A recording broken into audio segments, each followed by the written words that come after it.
ನಾನು ನದಿಯಾದಾಗ. ಪರಿಕಲ್ಪನೆ ಸಾಹಿತ್ಯ ಶೋಭಾನಾರಾಯಣ ಹೆಗಡೆ. ಸುತ್ತಲೂ ಚೂರೇ ಚೂರು ಹಸಿರಾದ ರಮಣೀಯವಾದ ಪ್ರಕೃತಿ ಸೌಂದರ್ಯ ಮಧ್ಯೆ ಜುಳು ಜುಳು ನಾದದಲ್ಲಿ ಪ್ರಶಾಂತವಾಗಿ ಹರಿಯುತ್ತಿದ್ದೇನೆ ನಾನು. ಆದರೂ ಖುಷಿ ಇಲ್ಲ, ಸಂತೃಪ್ತಿ ಇಲ್ಲ. ಜನರು ನನ್ನೆಡೆಗೆ ಬರುತ್ತಾರೆ. ಕೆಲವರಂತೂ ಬಟ್ಟೆ ತೊಳೆಯುತ್ತಾರೆ, ಕೆಲವರು ದನಕರುಗಳ ಮೈ ತೊಳೆಸುತ್ತಾರೆ, ಇನ್ನೂ ಕೆಲವರು ಮಲ ವಿಸರ್ಜಿಸುತ್ತಾರೆ. ಒಂದು ಕಡೆ ಕಾರ್ಖಾನೆಗಳ ಹೊಲಸು ನೀರು, ಮತ್ತೊಂದು ಕಡೆ ಕಸಕಡ್ಡಿಗಳು.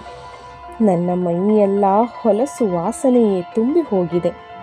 ಆದರೂ ನಗುವ ಹೆಣ್ಣು ಮಗುವಂತೆ ಪ್ರಶಾಂತವಾಗಿ ಹರಿಯಬೇಕು ನಾನು. ಉಕ್ಕಿ ಕೋಪ ತೋರಿಸಿದರಲ್ಲ ನೆಲಸಮವಾಗುತ್ತದಲ್ಲ ಎಲ್ಲವೂ. ಒಮ್ಮೊಮ್ಮೆ ಮೈದುಂಬಿ ಹರಿಯಬೇಕೆನಿಸುತ್ತದೆ. ಉಕ್ಕಿ ಬಂದರೆ ನಾ ಸ್ವಚ್ಛವಾಗಬಹುದೇನೋ ಎಂಬ ದೂರದಾಸೆ. ಆದರೆ ಏನು ಮಾಡಲಿ, ಪಾಪಿ ಹೋದಲ್ಲಿ ಮೊಳಕಾಲು ನೀರಂತೆ. ಸಕಾಲಕ್ಕೆ ಸಮೃದ್ಧ ಮಳೆ ಸುರಿದರೆ ತಾನೇ ನಾನು ಮೈದುಂಬಿ ಹರಿಯಲು ಸಾಧ್ಯ. ಮಳೆಯಾಗಲು ಕಾಡೇ ಇಲ್ವಲ್ಲ, ಎಲ್ಲೆಲ್ಲೂ ಬಟ್ಟ ಬಯಲು ಬರಡು ನೆಲ.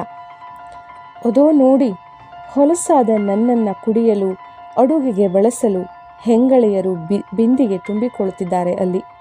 ಮನೆಯಲ್ಲಿ ಹಸು ಕಂದನಿಗೂ ಹೊಲಸು ನೀರೇ ಅಮೃತ. ರೋಗ ರುಜಿನಗಳು ಹರಡಲು ಇಷ್ಟು ಸಾಕಲ್ವೇ? ನಾನು ಕೊಲೆಪಾತಕಿಯಾಗುತ್ತೇನೆಲ್ಲ ಅನ್ನುವ ಮಹಾ ಸಂಕಟ ನನಗೆ. ಕುಡಿಯಲು ನನ್ನ ಬಳಿ ಬರುವವರಿಗೆಲ್ಲ ಕೂಗಿ ಕೂಗಿ ಹೇಳಬೇಕೆನಿಸುತ್ತೆ, ದಯವಿಟ್ಟು ನನ್ನಲ್ಲಿ ಬರಬೇಡಿ ಎಂದು. ಆದರೆ ನಾನು ಮನುಷ್ಯಳಲ್ಲ, ಗಂಟಲ ಸ್ವರ ಏಳದು. ಎಷ್ಟೋ ದನಕರುಗಳ ದಾಹ ಹಿಂಗಿಸುವ ಕಾಮಧೇನು ನಾನಾಗುತ್ತೇನೆ. ಆಗೆಲ್ಲ ನನ್ನ ಕಣ್ಣೀರ ಹನಿ ನನ್ನೊಳಗೇ ಲೀನವಾಗಿ ಬಿಡುತ್ತದೆ. ಮನುಷ್ಯರು ಮಾಡುವ ಪ್ರತಿ ಕೆಟ್ಟ ಕೆಲಸಗಳಿಗೂ ನಾನೇ ಬಾಧೆಗೊಳಗಾಗುವುದು ನನಗೆ ಜೀರ್ಣಿಸಿಕೊಳ್ಳಲಾಗದ ನೋವಿನ ಯಾತನೆ.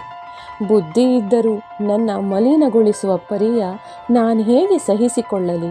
ತುಂಬ ಸಂಕಟವಾಗುತ್ತದೆ. ಅಯ್ಯೋ, ಇರಿ ಅಲ್ಲಿ ನೋಡಿ, ನೋಡಿ ಅಲ್ಲಿ ಯಾವುದೋ ಪುಟ್ಟ ಕಂದ ದಾಹವೆಂದು ಅಳುತ್ತಿದೆ. ಅವಳ ತಾಯಿ ನೀರು ಕುಡಿಸುವೆ ಎಂದು ನನ್ನ ಬಿಂದಿಗೆಯಲ್ಲಿ ತುಂಬಿಕೊಳ್ತಿದ್ದಾಳೆ. ನಾನು ಒಲ್ಲೆ ಎಂದು ಹಠ ಮಾಡುತ್ತಿರುವೆ. ಆ ಮುದ್ದು ಕಂದನ ಜೀವ ಬಲಿ ತೆಗೆದುಕೊಳ್ಳುವ ಹಂಬಲವಿಲ್ಲ ನನಗೆ. ಆದರೂ ಎಡಬಿಡದೆ ನನ್ನ ತುಂಬಿಕೊಂಡೇ ಬಿಟ್ಲು. ನೋಡುತ್ತಿದ್ದಂತೆ ಕುಡಿಸಿಯೇ ಬಿಟ್ಲು. ನನ್ನ ಧ್ವನಿ ನನ್ನೊಳಗೆ ಉಳಿದು ಹೋಯಿತು. ಆದರೂ ಬೇಡ, ಕುಡಿಸ್ಬೇಡ ಎಂದು ಕೂಗಿ ಹೇಳುತ್ತಿರುವೆ. ಕೇಳಲದು. ಪಕ್ಕದಲ್ಲಿ ಮಲಗಿದ್ದ ಮಗು, ಅಮ್ಮ ಯಾಕೆ, ಏನಾಯಿತು, ಏನು ಬೇಡ ಅಂತಿರುವೆ ಎಂದು ನನ್ನ ಅಲುಗಾಡಿಸಿ ಕೇಳಿದಾಗ ಧಡಾರಂತ ಎದ್ದು ಕುಳಿತೆ. ಹೌದು, ಇದು ಕನಸು. ಕನಸಿನಲ್ಲಿ ನಾನು ನದಿಯಾಗಿ ಹರಿದಿದ್ದೆ. ಮೈ ಮನವೆಲ್ಲ ಬೆವರಿನ ಹನಿಯಿಂದ ತೊಯ್ದು ಹೋಯಿತು. ನಾವು ಮನುಜರು ಎಷ್ಟೊಂದು ಬುದ್ಧಿ ಅರಿವು ಇದ್ದರೂ ಬೇಕಾಬಿಟ್ಟಿಯಾಗಿ ತಪ್ಪು ಮಾಡ್ತೇವೆ. ಕಲ್ಮಶಗೊಂಡ ನದಿಯ ಪರಿಸ್ಥಿತಿ ಹೇಗಿರುತ್ತೆ ಅನ್ನುವ ಅನುಭವ ನನಗೆ ಆದಂತಾಯಿತು. ಅಬ್ಬಾ, ಮೈ ನವಿರೇಳಿಸುವ ಕನಸು.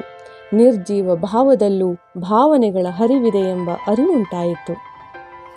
ಧನ್ಯವಾದಗಳು. ನಮಸ್ಕಾರ.